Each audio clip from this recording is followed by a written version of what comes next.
Bonsoir à tous, ici Anastasie Delarose pour le Daily Globe Sud. Entre révélations, rumeurs et déclarations officielles, notre équipe vous dévoile tout ce que l'on vous dit pas. Restez avec nous, le JT commence maintenant. Ici Carson Phillips pour Daily Globe et il semblerait que les tensions montent entre la LSPD et le BCSO, certainement dû à ces problèmes économiques. Le Nord est perçu comme autoritaire et le Sud peut-être un peu instable. Sommes-nous dans une opposition idéologique ou dans une fracture de classe? Nous vous en laissons juge. Ici Carson Phillips pour Daily Globe. Oui, nous l'assumons parfaitement. Nos finances vont mal, c'est absolument réel, oui. Et malgré ces mauvaises finances, nous arrivons à être efficaces. C'est bien la preuve. Donc oui, nous n'avons pas de démineurs. Nous n'avons pas honte de ne pas avoir de démineurs. Nous n'avons pas beaucoup de budget. Le Nord a du budget. Et vous voyez, nous ne sommes pas sots.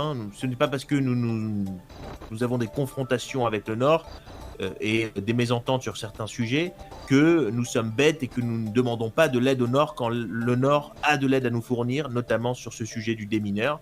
Le Nord a un démineur à nous fournir, puisque le Nord a profité d'une situation de faiblesse du Sud pour s'enrichir, tout à leur honneur, c'est eux et leurs valeurs. Nous n'avons pas de financement, nous n'avons peu de financement, donc sans problème, nous assumons parfaitement cette situation. Ah, je préfère que l'établissement pète que les vies humaines pètent. L'établissement, c'est secondaire. Moi, je préfère que tout soit en sécurité et que l'opération soit à 100% réussie. Il vaut mieux faire 100% que du 50-50, monsieur le capitaine. Je préfère réussir 100% de mon opération. Santos, ici Violette Delarose pour le Daily Globe Sud. Une vidéo a été aperçue sur Internet, une vidéo choc qui montre des policiers armés en train de tabasser d'honnêtes citoyens qui étaient juste en train de manifester. Tout de suite, un court extrait pour vous. Le matraque, regardez, en direct. Menotté, regardez le frappe. Qu'est-ce que c'est? Qu'est-ce qui se passe? Ils arrivent pour moi. Ah! Au cœur, la BCSO s'est enfin exprimée sur leurs conditions de travail qui sont apparemment déplorables. L'État les sous-payerait. Tout de suite, un nouvel extrait. Ils nous subventionnaient depuis quelques temps. Comment ça, depuis quelques temps? Vous l'avez eu la semaine dernière, vous l'avez eu, et là, c'était le motif de ma venue ce soir. Et lieutenant, du coup, les dernières subventions qu'on a demandées, elles ont été quoi?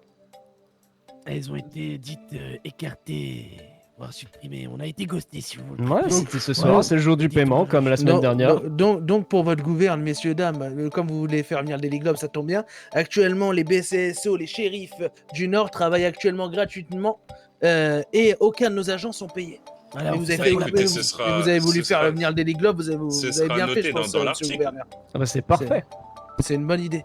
Eh bien écoutez, on va regarder. Je vais changer d'idée. Excusez-moi monsieur, je vous coupe. Vous êtes en train de dire que là, actuellement, vous travaillez gratuitement à but non lucratif. Tout à fait, à but non lucratif. Aucun de nos agents sont payés. Car monsieur le gouverneur refuse malheureusement de nous décerner une question de refus. De réformé par monsieur le gouverneur. Alors actuellement, malheureusement, ces coupes sont interdites dans le Nord, alors que les deux agents de sécurité qui sont malheureusement derrière monsieur le gouverneur vont être arrêtés et mis malheureusement au sein de l'office des shérifs, messieurs. Excusez-moi de vous couper, mais passion en direct. Les deux Afro-Américains. C'est pas concluant, désolé. À partir du moment où ils viennent vers vous. Monsieur. Qu'avez-vous à dire, monsieur? Allez, avancez-vous là-bas. Moi, je pense, monsieur le gouverneur, que vous parlez surtout de sujets dont vous ne maîtrisez absolument pas. Vous ne maîtrisez pas, monsieur le gouverneur. Renseignez-vous. Sachant que les Moi, je parle du principe qu'il y avait un sénateur avant vous, monsieur le gouverneur, pour commencer. C'est bien. À la base, on avait... Pour finir cette magnifique chronique, nous avons tout de suite un message important et impactant, presque poétique, d'un jeune de quartier défavorisé qui a un message à vous faire passer. Tout de suite, un court extrait. Oh là, c'est Adémir, le fils à Mona. Papa, laisse-moi le dire. Vas-y, c'est bon, vas-y, Adémir. Regarde, Dwayne, t'es en prison. Maintenant, les autres, tout ce que j'ai à vous dire, c'est ça. J'ai mis la visière, vous allez voir. Pourquoi tu fais ça? En gros, façon de parler, papa. En gros, Oui, mais est-ce que t'as le permis moto parce que... Il y a le c'est lieutenant qui dangereux, m'appelle, hein. c'est